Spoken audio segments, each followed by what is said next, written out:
For more stories that reveal the profound, often overlooked truths of the conflict, we kindly invite you to subscribe to WW2 Battlegrounds. December 17th, 1944, 05:30 a.m. Hansfeld, Belgium. In the pre-dawn chill, the colossal engine of a Tiger II heavy tank, a beast of steel and German engineering, coughed violently. It sputtered, choked once more, and then, with a final, defeated wheeze, died. Silence, a terrible, heavy silence, descended upon the snow-dusted forest, broken only by the distant murmur of a desperate war. This wasn't just any tank, and this wasn't just any crew. This was the spearhead of Kampfgruppe Peiper, led by the infamous SS-Obersturmbannführer Joachim Peiper, one of Hitler's most decorated and ruthless commanders. His elite unit, comprising some of the most formidable armor in the German arsenal, was meant to be slicing through the Allied lines, driving deep into enemy territory as the cutting edge of the Ardennes Offensive, a desperate, last-gasp gamble to turn the tide of World War II. Yet, here they were, utterly immobilized. Their advance, so audacious just days prior, had ground to a sickening halt, not by enemy fire, but by something far more insidious, an absolute and critical lack of fuel. The very lifeblood of their industrial war machine had run dry, stranding Peiper's panzers like beached whales in a frozen Belgian landscape. The immediate crisis was undeniable. The entire offensive, indeed the fate of the Third Reich, now teetered on the razor's edge of an empty fuel gauge. Dangerously close to becoming a static, vulnerable target. It was a perilous situation, one that demanded immediate action. Peiper, a man forged in the crucible of desperation and audacious gambles, knew his panzers were useless without fuel. His reconnaissance elements, pushing ahead with the desperate hope of finding anything, stumbled upon a sight that seemed too good to be true. It was Hansfeld, or rather, a supply dump just outside the small Belgian village.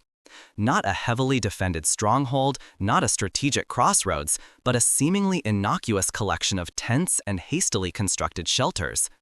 And within it, a miracle. There, abandoned in the chaos of the American retreat, lay a vast reservoir of gasoline. 50,000 gallons, an almost unimaginable bounty for men who had been meticulously conserving every drop, dreaming of siphoning tanks from fallen enemy vehicles.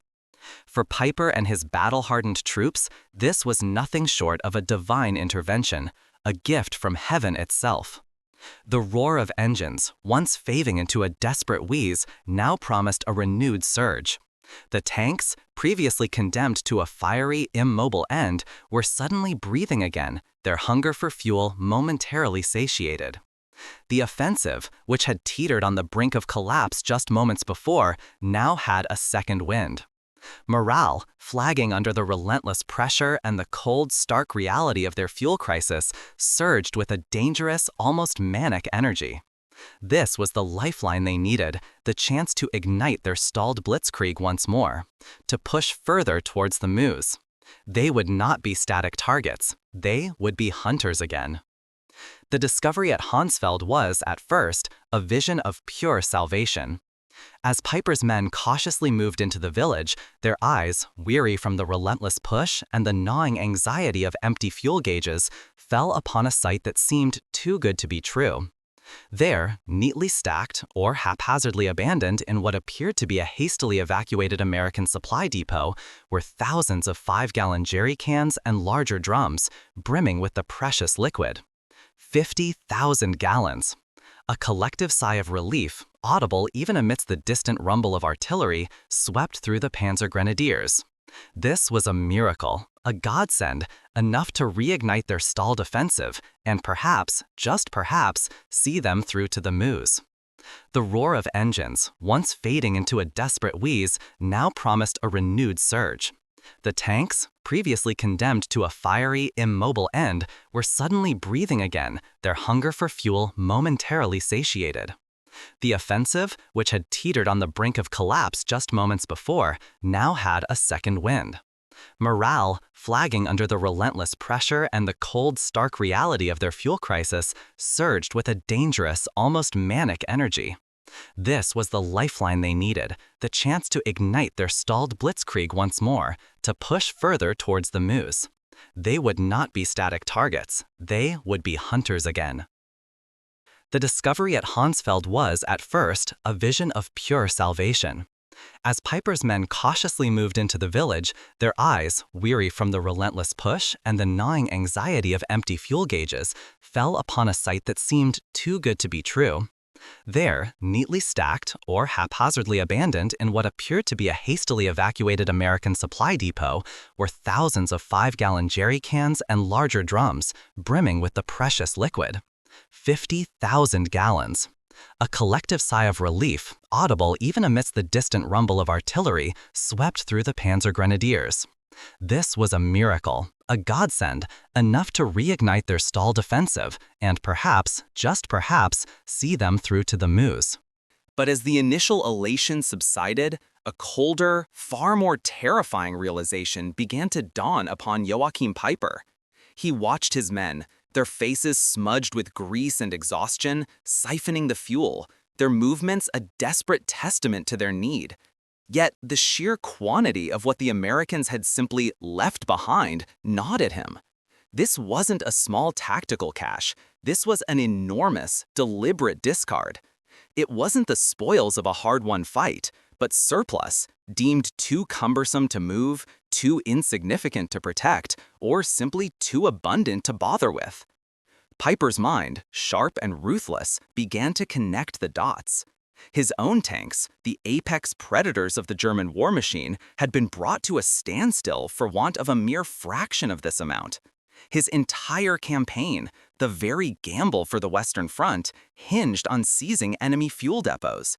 And here, the enemy had abandoned enough fuel to power his entire regiment for days.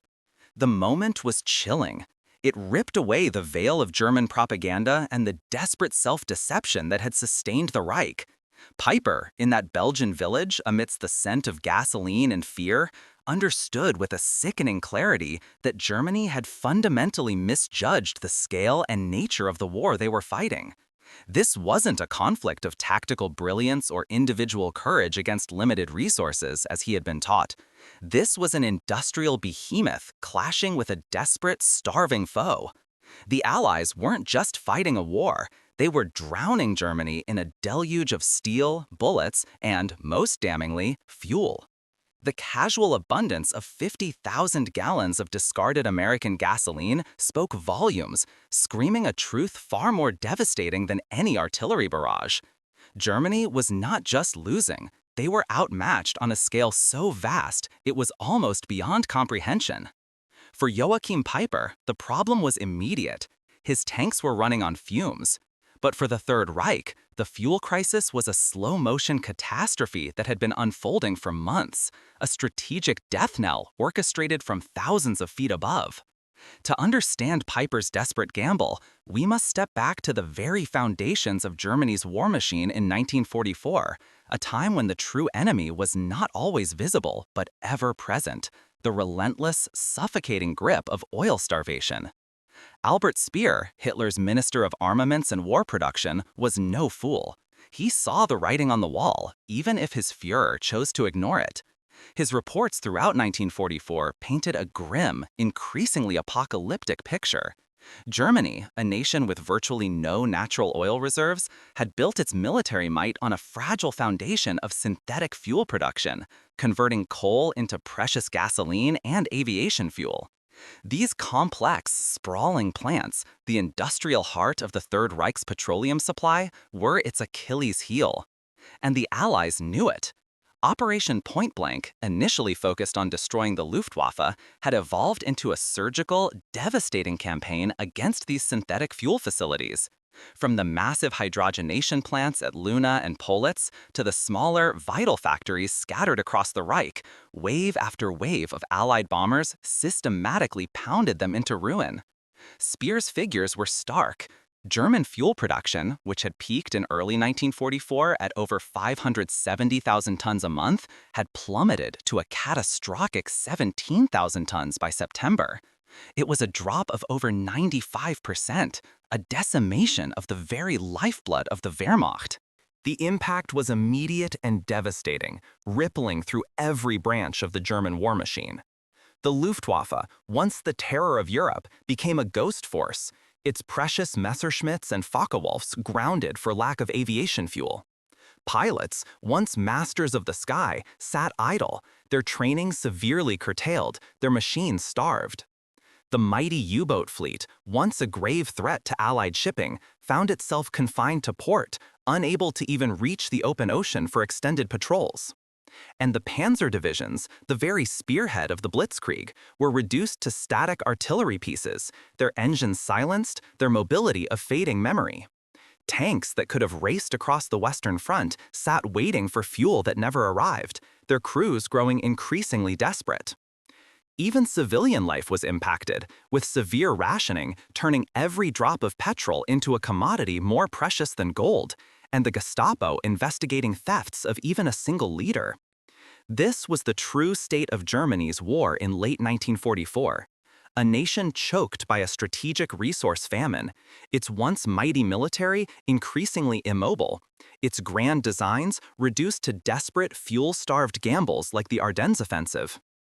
Peiper's powerful armored fist, once poised to shatter the Allied lines, was now dangerously close to becoming a static, vulnerable target. But this precarious position wasn't merely the result of unexpected resistance or difficult terrain. It was an inherent, fatal flaw baked into the very fabric of the Ardennes Offensive itself. The German High Command, driven by Hitler's desperate will, had conceived Operation Watch on the Rhine, a final, audacious gamble to turn the tide of the war. Their objective was nothing less than to smash through the thinly held American lines in the Ardennes, cross the Meuse River, and capture the vital port of Antwerp. This would sever Allied supply lines, trap 4 Allied armies, and, they hoped, force a separate peace with the Western powers. It was a plan of breathtaking ambition, bordering on fantasy. Crucially, this entire monumental offensive hinged upon a single, terrifyingly fragile premise: speed. And speed, for an armored thrust of this magnitude, meant fuel. Germany, however, was bleeding dry. Years of relentless Allied bombing had crippled their synthetic fuel plants, and their access to natural oil was severely restricted. Their reserves were critically low, barely enough to launch the initial assault. The German High Command knew, with chilling certainty, that their own supply lines could not sustain the advance beyond the initial push. Therefore, the plan was not merely to attack the Allies, it was to live off the Allies. The panzer divisions were explicitly ordered to capture American fuel depots along their route, particularly the vast stores known to exist around Liège and, ultimately, Antwerp. Without these captured reserves, the tanks would simply run out of momentum, grinding to a halt in enemy territory. It was a desperate, all-or-nothing wager, a logistical house of cards where every gallon counted and every delay brought them closer to collapse. For commanders like Peiper, the mission was a race against the clock and an ever-dwindling fuel gauge, knowing that failure to seize those vital barrels meant not just defeat, but utter annihilation. For Peiper, that abandoned fuel was a stark, almost unbelievable sight. It was a tangible symptom of a truth Germany refused to acknowledge, a truth epitomized by the sheer, overwhelming might of the American logistical machine that had taken root on the European continent. While German armored columns gasped for every precious liter, the Allies were constructing an unseen empire of supply lines, a juggernaut designed to drown the continent in the materials of war. Central to this colossal effort was the legendary Red Ball Express. Conceived in the desperate push after the Normandy landings, this was no ordinary convoy system. It was a dedicated, one-way network of roads stretching hundreds of miles from the ports of France to the front lines, operating 24 hours a day, 7 days a week.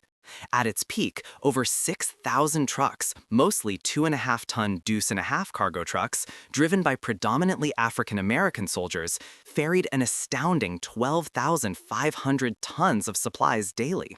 Imagine the sheer grinding effort, drivers pushing themselves to the limits of endurance, often sleeping at the wheel, constantly on the move, ensuring that gasoline, ammunition, and food flowed ceaselessly towards the fighting.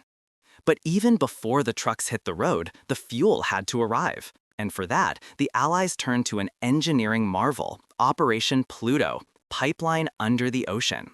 This audacious project involved laying flexible pipelines, often called Hale and Hamels, directly across the English Channel. These underwater arteries, a testament to Allied ingenuity, began pumping millions of gallons of refined aviation and vehicle fuel directly from the vast British storage depots to the European mainland. It was an invisible, subterranean river of petroleum, bypassing vulnerable port infrastructure and providing a continuous, uninterrupted flow of the lifeblood of modern warfare. These were not mere supply routes, they were industrial arteries, fed by an almost unimaginable torrent of production from the American homeland. From the oil fields of Texas to the refineries of the Gulf Coast, a seemingly inexhaustible supply of fuel was crossing the Atlantic daily, funneling into a network designed to ensure that no American tank, no American aircraft, and no American truck would ever grind to a halt for lack of propellant. For the Americans, waste was sometimes simply a byproduct of abundance, the logistical cost of moving so much, so fast, that occasional surpluses or abandoned depots were an accepted part of a system engineered for overwhelming volume, not meticulous scarcity. Amid Hansfeld's fuel jackpot, a colder shock hit Peiper: enemy papers. Shipping manifests traced every gallon from Texas oil fields across an ocean to the front in 6 weeks. Scattered stars and stripes bragged of new pipelines gushing hundreds of thousands of gallons daily. To Peiper, rationed to the drop, 50,000 gallons was salvation.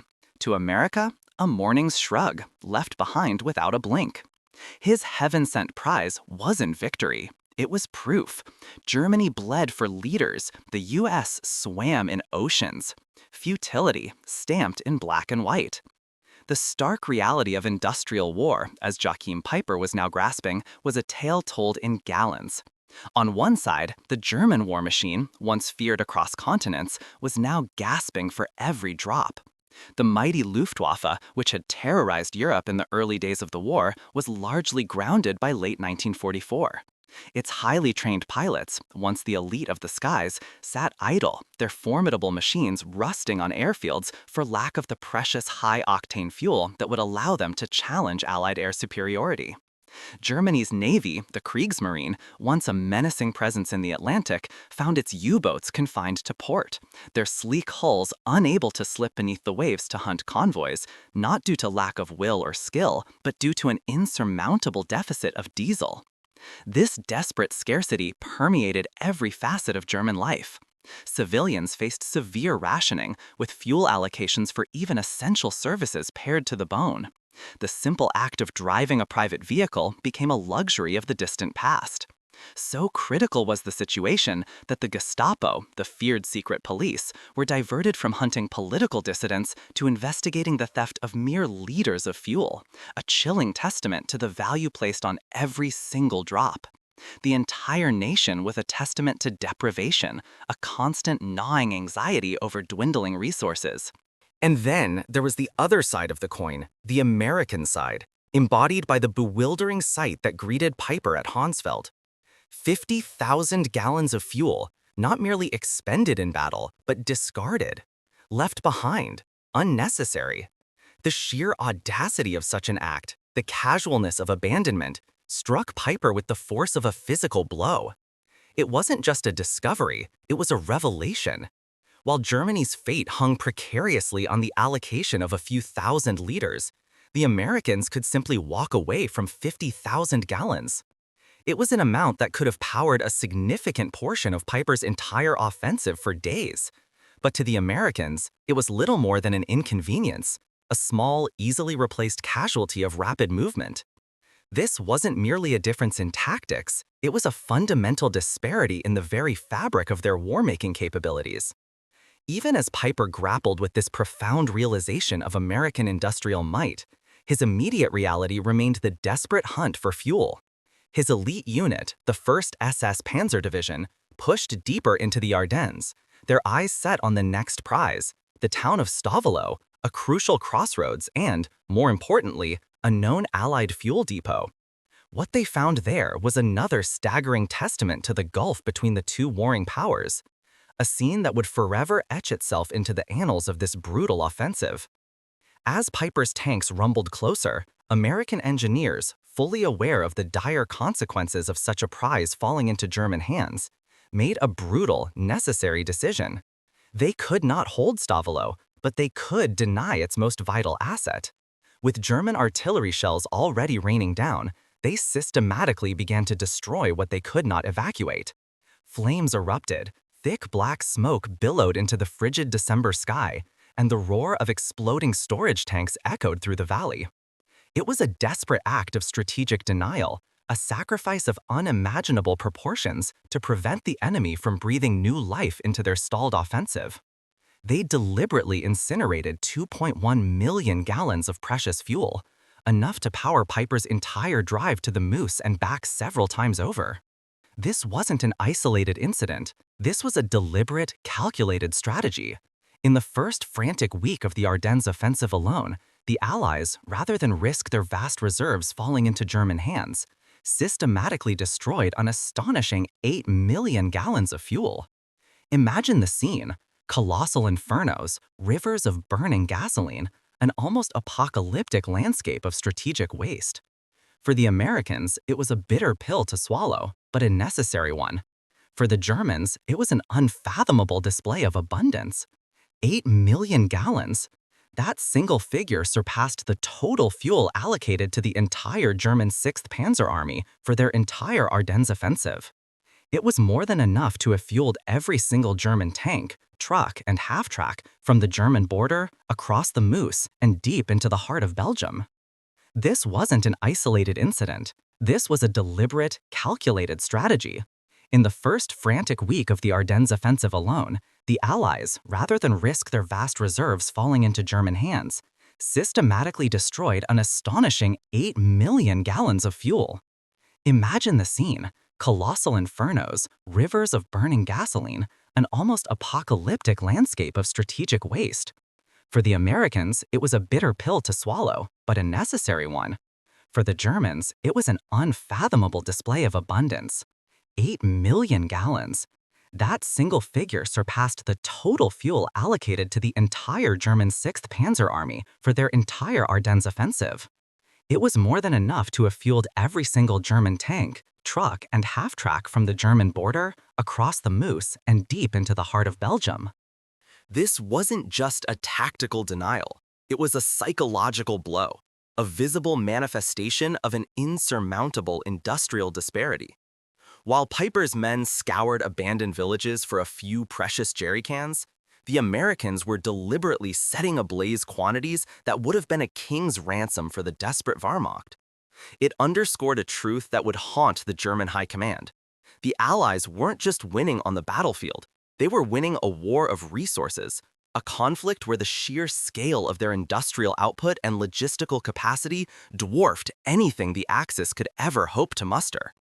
The destruction at Stavelot and countless other depots was not a sign of American weakness, but of an almost terrifying strength, a willingness to sacrifice incredible wealth because they knew they could simply produce and replace it. While Peiper wrestled with dwindling reserves, a mere few hundred miles to his west, the Allies were executing a logistical ballet of unimaginable scale. This was the unseen war, fought not with bullets and bombs, but with trucks, pipes, and relentless organization. At its heart was the legendary Red Ball Express, a lifeline that epitomized American industrial might and ingenuity. This wasn't just a convoy, it was a mobile river of supplies, consisting of over 6,000 trucks, manned by 25,000 drivers, thundering across France. Day in and day out, they delivered an astonishing 12,500 tons of everything, from ammunition to rations, and crucially, millions of gallons of fuel, directly to the front lines. But the red ball was just one artery in a vast circulatory system. Beneath the liberated soil of Western Europe, a hidden vascular network was pulsing with lifeblood. The Allied engineers, working at a furious pace, laid down hundreds of miles of steel pipelines. These weren't mere temporary fixes, they were permanent arteries, pumping millions of gallons of gasoline every single day, from the ports of Normandy and Brittany, through Cherbourg and Paris, and directly to the forward depots. These systems, including the famous Pluto under the English Channel, and later the overland network extending towards the Seine and beyond, guaranteed a continuous, almost limitless flow of fuel, a concept utterly alien to the German war machine. And when even these ground routes were threatened, or an entire division found itself encircled, the sky itself became a highway. The venerable C-47 Skytrain, a workhorse of the air, transformed into an aerial fuel tanker. During the brutal siege of Bastogne, for instance, with ground supply lines cut and the 101st Airborne desperately holding out, these transport planes flew through perilous skies, defying German flak and fighter attacks to deliver a staggering 160,000 gallons of aviation fuel and gasoline directly onto improvised airstrips. This was flexibility on an unimaginable scale, a testament to a logistical capacity that could shift from ground to air, from pipes to trucks, with seamless efficiency. The Allies didn't just have more. They had a system designed to ensure that abundance reached where it was needed, when it was needed, a truly decisive advantage in the industrial age of warfare. But for Peiper, hope was a rapidly diminishing resource, as elusive as the vanishing fuel in his tanks. His men, exhausted and frostbitten, watched their mighty machines slowly grind to a halt. The temporary reprieve from the 50,000 gallons at Hansfeld was a distant memory, consumed by the relentless advance and the unexpected resistance. His last desperate gamble rested on a small, precious convoy of captured Allied fuel trucks, painstakingly gathered and guarded, a lifeline painstakingly pieced together from the remnants of his desperate advance. This was his final, fragile hope to break through, or at least to secure enough petroleum to fight another day, to maintain the illusion of their unstoppable might. Then the inevitable happened. From the unforgiving, wintry skies, the hammer blow fell. American P-47 Thunderbolts, circling like birds of prey, descended upon Peiper's vulnerable fuel convoy. The roar of their engines, once a distant threat, now became a terrifying crescendo. Explosions ripped through the cold Ardennes air, turning the precious fuel into towering infernos. Trucks, laden with the very lifeblood of his panzer division, became flaming pyres, their cargo incinerated in moments. Amidst the chaos of burning wreckage and the desperate cries of his men, a chilling clarity descended upon Joachim Peiper. It was not just this convoy, not just this attack. It was the culmination of every stark contrast he had witnessed. The endless American fuel abandoned without a thought. The millions deliberately destroyed at Stavelot. The constant, oppressive drone of Allied aircraft. The sheer, unimaginable scale of their industrial output. It all coalesced into one undeniable, crushing truth that transcended tactics or individual bravery. It was then, amidst the inferno of his last hope, that Peiper uttered the words that sealed his fate, and perhaps symbolized the end of the German war effort in the West. He looked at the burning trucks, the frozen landscape, and the faces of his defeated men, and simply stated, "Wir können nicht gewinnen." We cannot win. The implications were immediate and stark. With no fuel, their formidable tanks were nothing more than static steel coffins. One by one, the mighty Tigers, the Panthers, the Panzers that had once terrorized Europe were abandoned, their guns silenced, their engines cold. Joachim Peiper, the fearsome leader of Kampfgruppe Peiper, the very embodiment of the blitzkrieg, led his surviving men not in a charge, but in a desperate, ignominious retreat on foot. Slogging through the deep snow, leaving behind the very machines that defined their identity, their power, and ultimately, their failure. Joachim Peiper's personal nightmare, his forced retreat on foot, was merely a microcosm of a much larger, more terrifying truth dawning on the Wehrmacht. It was a truth perhaps best articulated by Field Marshal Walter Model, a man known for his gritty realism and sharp intellect. After witnessing the sheer, relentless tide of Allied material, he famously declared, "We are not fighting the same war." Model understood, with chilling clarity, that the conflict had transcended mere tactics or bravery. It had become a brutal contest of industrial might, a war where sheer production volume and logistical supremacy dictated the outcome. This stark reality, so painfully obvious to those on the front lines and to pragmatic commanders like Model, was tragically lost on Adolf Hitler. The Führer, consumed by his belief in German willpower and the decisive power of tactical genius, refused to acknowledge the overwhelming, quantifiable advantage of the Allies.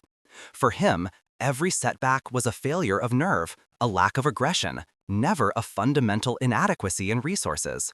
He dismissed reports of Allied abundance as propaganda or exaggeration, clinging to a deluded vision where German ingenuity could perpetually triumph over an ocean of American steel and oil. But the soldiers themselves knew better.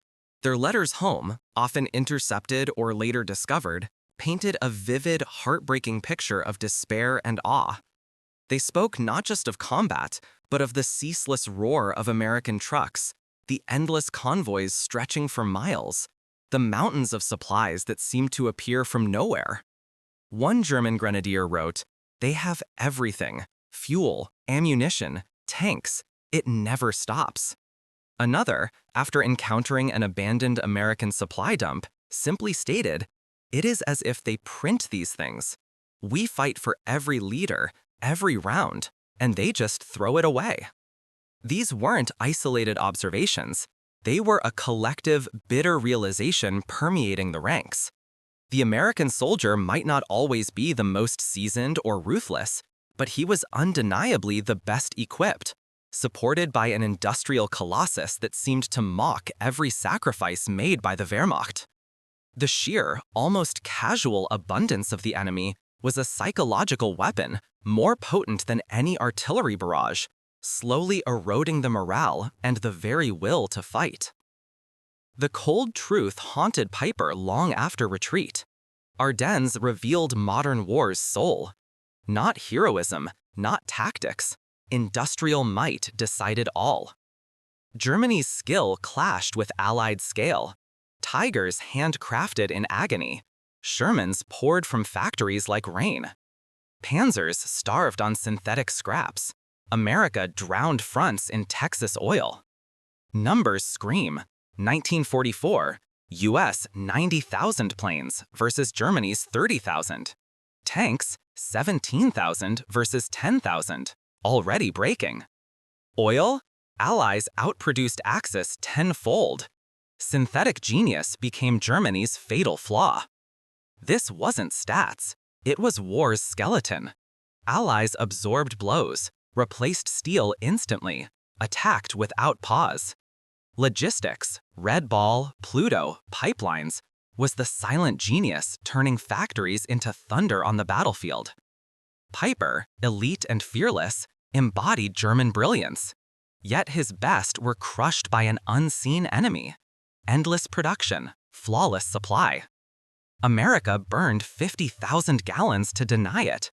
Waste as weapon, abundance as terror. In industrial war, factories and fuel lines, not courage, crowned the victor.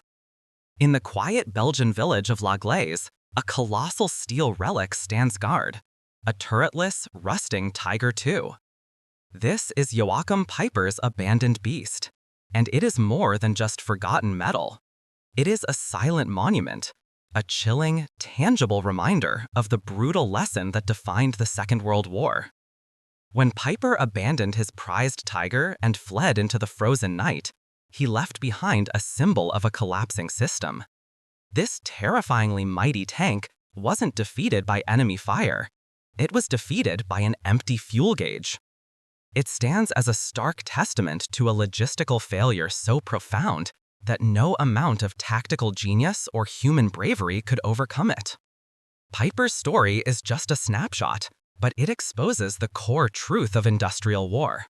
The Germans fought with ferocious dedication, brilliant tactics, and terrifying machines. But they were fighting an unwinnable war. Their enemy wasn't just an army, it was an industrial colossus, a civilization of almost unimaginable abundance. Consider the cold, hard numbers. The entire German Ardennes Offensive, their desperate final gamble, was allocated just 5 million gallons of fuel. By comparison, in that battle's first week, the US Army deliberately destroyed over 8 million gallons, just to deny it to the enemy. That is more than the Germans had for their entire campaign. More staggering still, America consumed 7.5 million gallons every single day of peak fighting. And that 50,000-gallon gift from heaven Peiper found? It was a meaningless 0.6% of a single day's American consumption. This disparity isn't a statistic. It's the very soul of modern warfare. It is why a nation of brilliant generals and fanatical soldiers was ultimately brought to its knees by an industrial superpower. Peiper's tiger at Gleize is not a wreck. It is an eternal monument to a singular truth. In a war of industry, logistics is king, and production crushes bravery. It tells a story not of heroes, but of fuel drums, supply lines, and the naked, brutal fact that, sometimes, the power to simply throw away what is priceless is the ultimate sign of absolute power.